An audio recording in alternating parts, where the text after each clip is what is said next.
Waheguru Ji Ka Khalsa, Waheguru Ji Ki Fateh. Welcome to a Downing Street special edition of Encounters.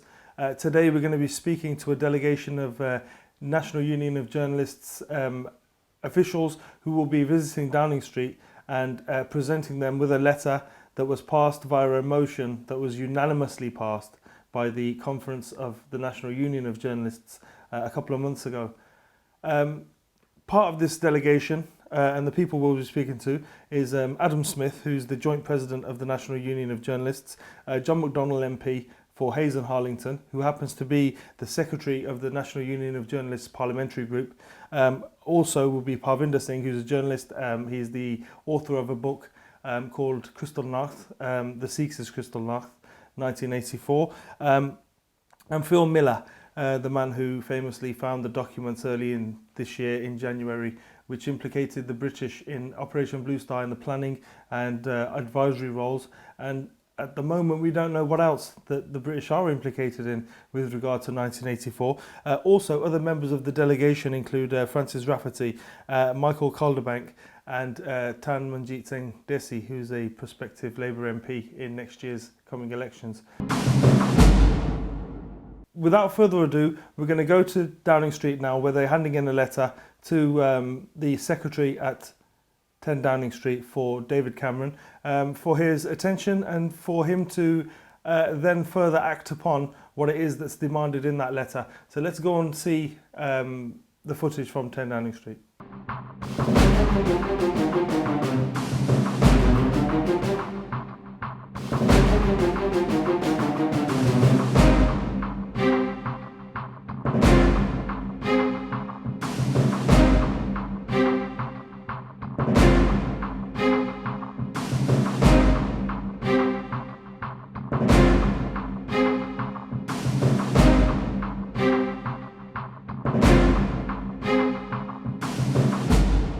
Okay, welcome back. We're going to speak to a couple of members of the delegation and just get a basic idea of what they think and what their ideas are.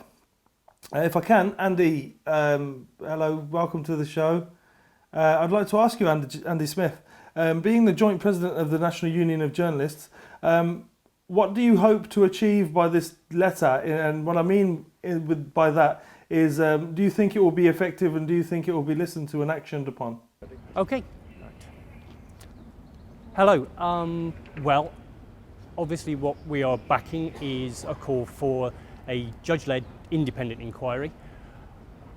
Whether these things are effective is a matter of small degrees that we find with this type of drip feed release of information, that unless you ask the questions, you don't get the answers, and that by continuing to pressure the government, we hope to uncover more than the original inquiry divulged. Okay, do you plan to follow this up with any other further motions or any further pressure as far as the National Union of Journalists is concerned? What further steps can be taken to ask or demand that these recommendations in the motion itself are met? Right. The motion, as you say, was debated at our delegate conference and has, being passed, become policy of the union to continue to press on the issue. Where we take it from here will obviously depend on the results of the letter and what further revelations we can get out of the government. We are very much in the hands of our members in terms of what action they want us to take as a union. Okay. John McDonnell, welcome to Encounters. You're a familiar face to Sikh activists and fighters of freedom around the world, really, with your work for various self-determination attempts by various nations. With the Sikhs in particular, you have a common bond, and you've worked with us for Professor Pullar and various other campaigns that have been attempted over the years, but not really known in the Sikh world for your association as secretary of the National Union of Journalists Parliamentary Group. So with that in mind, John McDonnell, this is a different approach from the Sikhs especially. What do you think, and what are your aspirations towards this motion? Does it have a chance of getting through to Downing Street, which is pretty impregnable at the moment, to anything that the Sikhs are attempting to do by way of attempting to get justice or even full disclosure or even the truth about the events of 1984? Okay, my view is that we've got to try everything we possibly can now to try and secure the truth about what happened at Amritsar. The government, the UK government's involvement with the Indian government, both in terms of the massacre at the Golden Temple, but also what happened in terms of the human rights abuses and, yes, unfortunately, the tragic loss of life in the Punjab through Operation Blue Star. Now, I've already tabled an early day motion in Parliament today because we're now at the 30th anniversary of the massacre, calling for a full and independent inquiry. We're trying to use every angle we possibly can. So I'm Secretary of the NUJ, the National Union of Journalists group in Parliament, and the National Union of Journalists now have taken up this campaign. So it's another way of exerting pressure. And it's another group now that has joined the alliance seeking the truth about what happened in the Punjab at that stage. We will not gain the truth until there's the full publication of all the documents relating to the dialogue between the UK and the Indian government at that time, and what advice was given, particularly what military advice was given by the UK government to the Indian government. One of the ways in which we'll find that truth is the publication of the documents, and then journalists then being able to write their stories and go through an analytical approach to what happened. In that way, we'll discover what happened, and it'll be open and transparent for the whole world to see. Today we're at 10 Downing Street.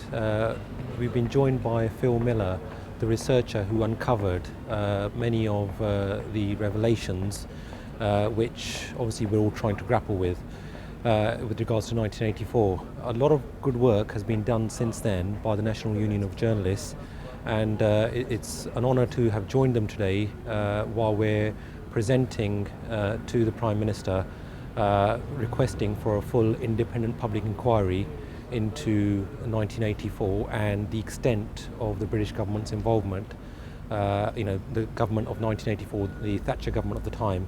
So now we're hoping that the Prime Minister will look upon this request and order a full independent public inquiry on the issue, and I'm very, very hopeful with regards to that.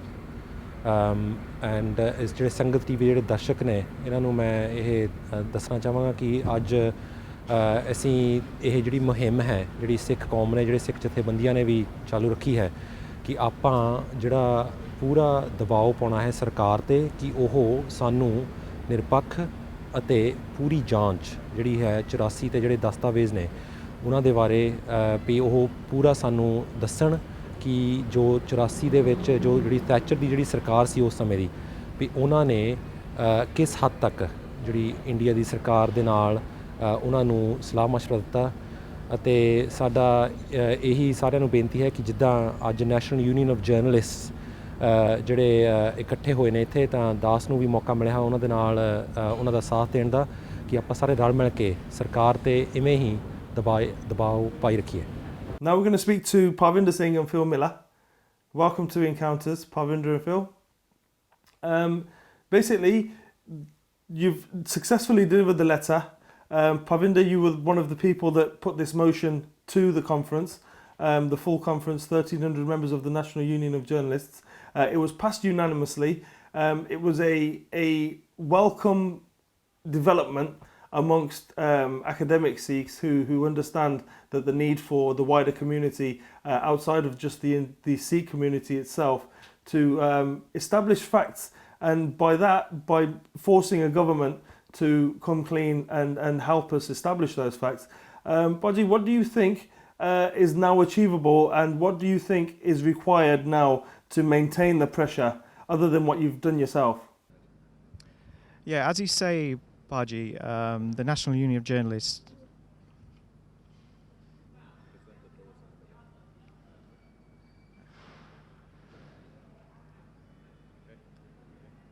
as you say, Paji, the National Union of Journalists passed a resolution back in April calling for an independent judge-led inquiry into all the papers, the UK papers covering the whole of 1984.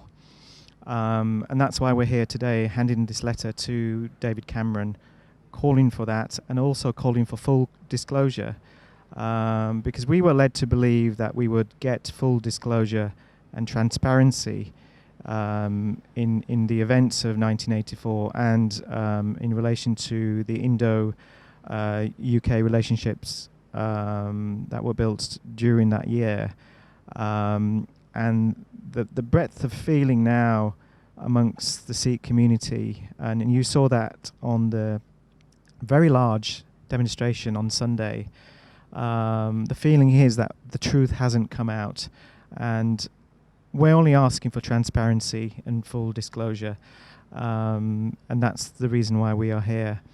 And more importantly, and that's one work that I tend to do outside the Sikh community, and I think a lot of us should start doing that, is to try and get the message out to non-Sikhs and to make those links with trade unions, political parties, community groups, and get them to know what really happened in 1984 and the reason why the community is now united in asking for full disclosure. And I urge all Sikhs and all organisations to support the NUJ letter in this demand. Thank you. Phil, are you at the moment still looking for documents at Kew Gardens? If so, have you found anything? And if not, do you think that there's a possibility that files are now beginning to be removed as the 30th year continues and further documents are placed at Kew Gardens for public access? Do you think there's a danger that documents are now being removed before they get to Kew Gardens and the National Archives? So I've been looking for more documents, not just about Punjab, but other parts of the world as well, where Britain has used covert actions towards very dubious ends, such as in Uganda, and still looking at Sri Lanka as well.